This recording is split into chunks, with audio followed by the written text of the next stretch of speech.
5,000 টাকা দিচ্ছি।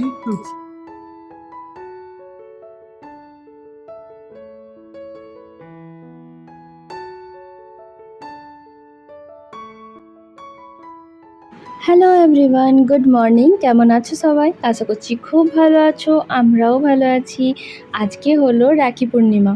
দারুণ একটা দিন, ভাই বোনেদের জন্য খুবই সুন্দর একটা দিন।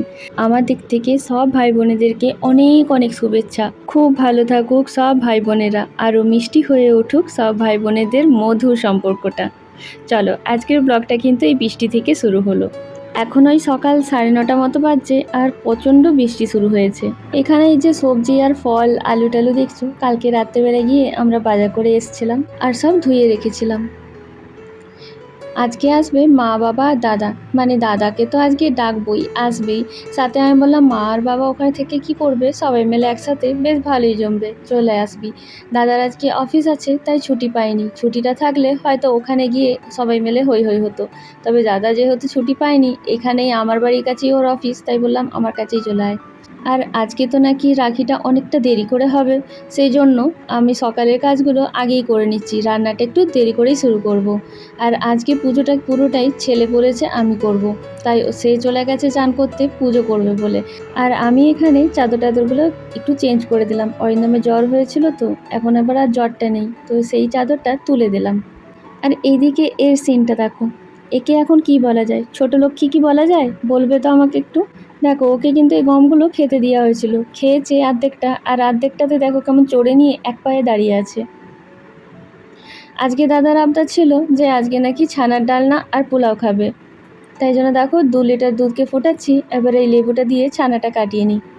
সবথেকে প্রথম এটাই করছি কারণ ছানাটা আবার ঠান্ডা হতে হবে। দেখো এখানে ছানাটা কি সুন্দর কেটেছে, খুবই সুন্দর ছানাটা হয়েছিল। এবার এটাকে ঠান্ডা হতে দেবো, কারণ ঠান্ডা না হলে তো এটা ছাকা যাবে না ভালো করে। ঠান্ডা হোক, ততক্ষণে বাকি কাজগুলো হয়ে যাবে, এই জন্যই সবথেকে আগে এটাকেই করা।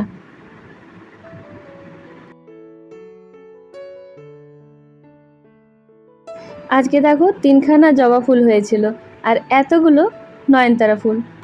এখন পুজো করবে বলে ছেলে তুলে আনলো।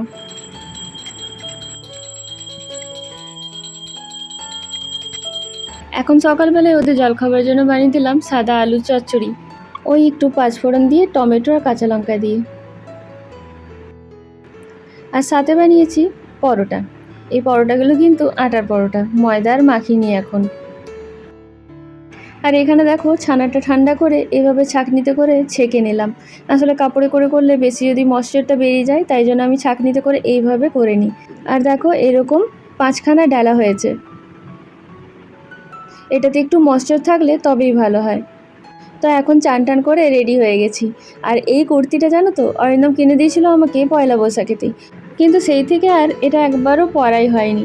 কারণ জানো তো এটা একটুখানি গরম লাগে, এটা একটু খালি কাপড়ের তো, তাই জন্য। আর স্লিভগুলো একটু লং আছে, আমি দেখে পছন্দ করে নিয়েছিলাম। এমনিতে খুব সোবার একটা লুক, তবে ওই আর কি গরমের ভয়ে পরতাম না। আজ ভাবলাম এই নতুন কুর্তিটা আজকে পরা যাক। আসলে আজকে একটা নতুন পরবার ইচ্ছে ছিল, নতুন আরও কিছুগুলো আছে, তবে ওগুলো আমার সাইজে এখন নেই, ফিটিং করাতে হবে। এখন নারুগোপালের পুজো হয়ে গেছে, বেটু বেশ সাজিয়ে গুজিয়ে দিয়েছে। আর এই যে আমাদের সেই জবা ফুল।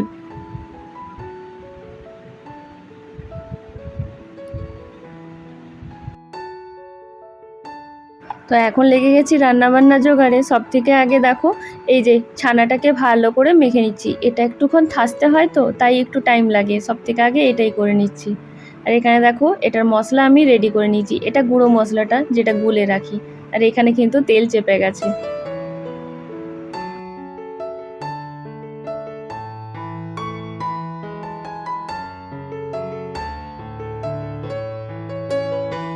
তো এইটা দেখো দাদা আমাকে ভিডিওটা করে পাঠিয়েছে, মা এখন নিজের নাড়ুগোপালকে কি সুন্দর পায়েস বানিয়ে খাওয়াচ্ছে। এই পায়েসটা নাকি আবার আমার নাড়ুগোপালের জন্যও আনবে। তো মারা এখন চলে এসেছে, নাড়ুগোপালের জন্য অনেক জিনিস এসেছে, রাখি বলে কথা। দেখো পায়েস এসছে মায়ের ওখান থেকে। এখন এবার মা আর বেটু মিলে নাড়ুগোপালের নতুন জামা কাপড় আর গিফটগুলো দিয়ে দিচ্ছে।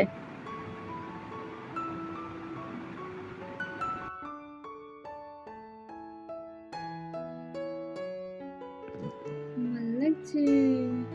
দাঁড়া এটা খুলি ভালো করে। আয়না দেখিয়ে দেবে, আয়না রাখা আছে।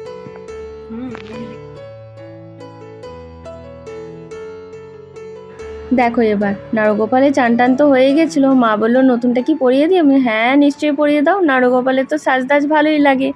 তো এখন বলো তো কি সুন্দর লাগছে দেখতে না? এই দেখো ছোট্ট একটা রাখি এনেছে, সেটাও পরিয়ে দিল। তো নাড়ুগোপালের ড্রেসটা কেমন হয়েছে বলবে তো? আমার তো বেশ পছন্দ হয়েছে।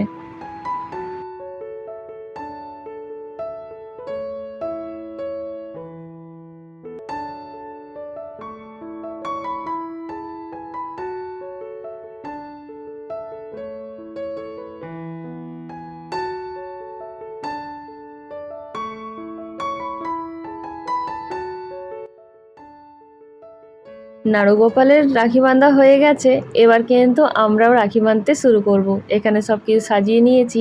আসলে এখন কিন্তু আমরা সবাইকে ভীষণ মিস করছিলাম, যেমন আমার কাকার ছেলেকে, আমার কাকার মেয়েদেরকে, ভাই বোনেরা সবাই এখন বাইরে বাইরে, তো খুব একটা সবসময় সময় হয়ে ওঠে না। আমরা কিন্তু দুই রকমেরই মানাই, আমরা রাখিটাও মানাই আবার ভাইফোঁটাটাও মানাই।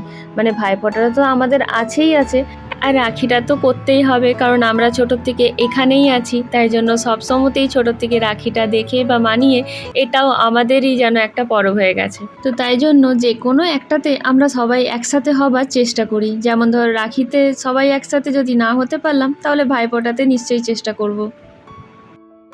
তো সব থেকে আগে দেখো আমার ছেলে বসেছে রাখি বাঁধাতে মায়ের কাছে। আগে যখন ওর ঠাম্মা ছিল, তখন ওর ঠাম্মাও কিন্তু ওকে রাখি বাঁধতো। ঠাম্মা আর দোদন দুজনেই রাখি বেঁধে দিত। কি মজা তখন যে হতো ওর। আর ওকে কিন্তু ওর বোনও, মানে আমার বোনের মেয়ে পাঠিয়েছে রাখি, তার দিক থেকেও মা একটু পরে আবার বেঁধে দেবে। তবে এখানে আমরা ওদেরকে সবাই খুব মিস করছিলাম।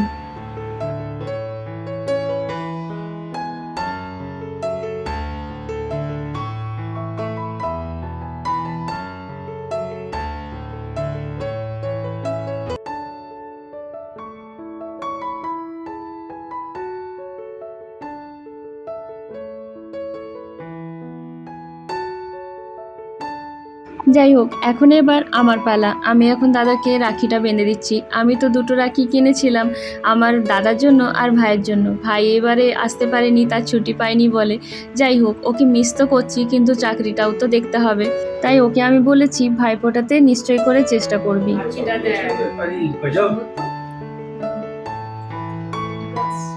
গজব এটা পুজোর দোকানে পাওয়া যাচ্ছে। একটু টাইট কর। ও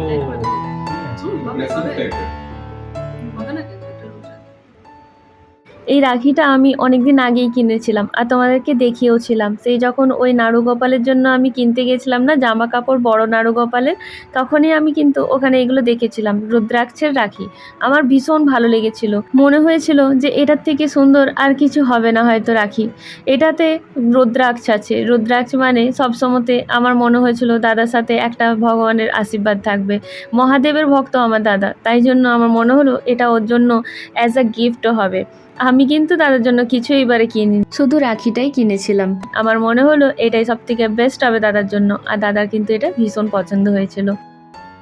আমরা যখন ছোট ছিলাম তখন শুধু এটাই জানতাম যে এই যে রক্ষাবন্ধন হয়, এটার মানে বোনেদের রক্ষা নাকি ভাইরা করে। তবে এখন আর একটা মানে জানি, ভাইরা বোনেদের রক্ষার জন্য তো সবসময় থাকেই, তবে বোনরাও কিন্তু মায়ের পরেই শুভাকাঙ্ক্ষী হয় ভাইদের জন্য। তাই না বলো? আমরা ভাই বোনেরা যতই নিজেরা ঝগড়া করে নিই, তবে আমরা এটাও জানি যে আমরা ভাই বোনেরাই একে অপরের সবথেকে স্ট্রং সাপোর্ট সিস্টেম হচ্ছি। তো এখন এবারে আমার ছেলেকে তার দোদন বেঁধে দিচ্ছে, যেটা ওর বোনও পাঠিয়েছে। ওই যে বললাম না আমার বোনের মেয়ে পাঠিয়েছে, তো সেটা এবার মা ওকে বেঁধে দিচ্ছে। আচ্ছা, আমার বোনের মেয়ে কিন্তু ওর দাদু মানে আমার বাবার জন্য রাখি পাঠিয়েছে, সেটা আমার ছেলে বেঁধে দিয়েছে। তবে সেটার ক্লিপসটা আমার কাছে নেই, তাই তোমাদের সাথে আমি শেয়ার করতে পারছি না। আর আগেই দেখিয়েছি অরিন্দমের জন্যও কিন্তু আমার বোনেরা রাখি পাঠিয়ে দিয়েছিল, এগুলো ওরা আসেনি, তাই কে আর বেঁধে দেবে। দাদা বলল দাও আমি বেঁধে দিচ্ছি, তাই দাদাই কিন্তু ওর হাতে বেঁধে দিয়েছিল। তো যাই হোক, এখানে এবার সব কিছু এগুলো হলো। এবার আমি একে একে ওই রাখিগুলো বাঁধবো যেগুলো আমার বোনেরা দাদার জন্য পাঠিয়ে দিয়েছিল। তো এখানে দেখো দুটো রাখি আছে আমার কাকার দুই মেয়ের দিক থেকে, আর একটা রাখি আমার এক পাতানো পিসির মেয়ে আছে, সে পাঠিয়েছে, তো তার দিক থেকে বেঁধে দেবো। সেই পাতানো পিসি যে বলছি, আমরা ছোটোবেলা থেকে পিসির আদর তার কাছ থেকে পেয়েছি। সে অবশ্য চলে যায় নিজের মামা বাড়ি, তো তাই জন্য আমাকে এখানে পাঠিয়ে দেয়, বলে মন্দি তুমি বেঁধে দিও আমার দিক থেকে।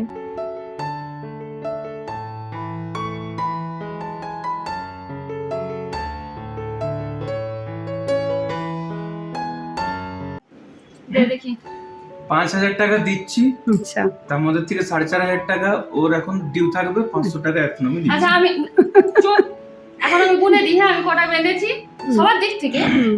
1 2 3 4 5,000 টাকা দেবো তোকে, ঠিক আছে? 500 টাকা এখন রাখ। কার কার দিক থেকে বেঁধেছিস সেটা বল। এই কার কার নিয়ে নেওয়া হয় না। কার কার দিক থেকে বাঁধলি এগুলো? ইতু পুতুল রেশমা আর আমার নিয়ে। 500 টাকা রাখ, 4,500 টাকা ডিউ, ঠিক আছে? চলো, শগুন এমনি হয়। মানে ওইটা আর কবে আসবে কোনো ঠিক নেই, বুঝলি? হুম, ওইটা যে কবে আসবে কোনো ঠিক নেই না, কিন্তু। বাস 4,500 টাকা না, গোলাপ বললেই 4,500। আর এখানে দেখো, সেই আমার পাতানো পিসি কিন্তু মায়ের জন্য এটা পাঠিয়েছে, সেটা আমি মাকে বেঁধে দিলাম। কি সুন্দর দেখতে না? সুধা প্রত্যেক বছরই দেয় আমাকে।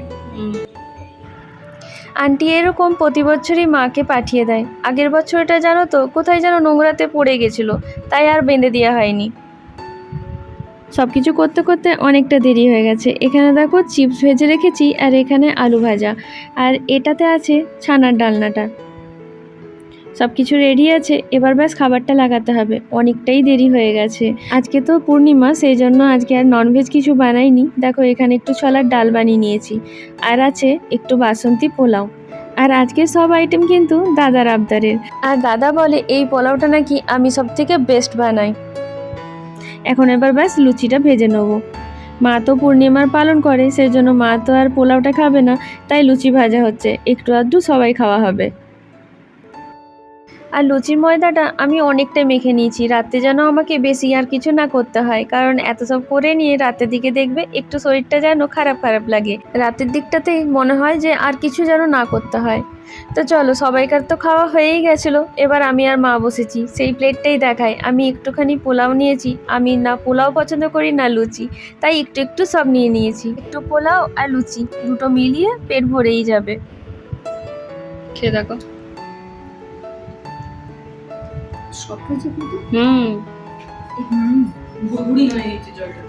ভালো হয়েছে রে। এখন কিন্তু অনেকটা রাত হয়ে গেছে। মারা সন্ধ্যাবেলাতেই চলে গেছিলো, বললো এত খাওয়া হয়েছে, রাতে আর খাওয়া তেমন ঝামেলা নেই, তাই জন্য বললো আর রান্নারও কিছু ঝামেলা করিস না, তোরা গরম গরম লুচি ভাজবি আর খেয়ে নিবি। যাই হোক, একে একবার দেখো, এর এখন আবদার ছিল এই যে গম এনে রাখি না, গমের পুরো প্লাস্টিকটা নাকি ওকে খুলে দিতে হবে, ও সেটার থেকেই খাবে। এখন কি খুশি হয়ে সেটা থেকে খাচ্ছে দেখো। তো চলো, ও নিজের মনের মতো এটা থেকে বেছে বেছে এখন গম খাক। আর আমি এই ব্লগটা এখানেই শেষ করি। আবার দেখা হবে একটা নতুন ফ্রেশ ব্লগে। যদি ব্লগটাতে কিছু ভালো লেগে থাকে তাহলে লাইক শেয়ার আর কমেন্টটা করে দিয়েও। সবাই সুস্থ থেকো, ভালো থেকো, বাই বাই, গুড নাইট।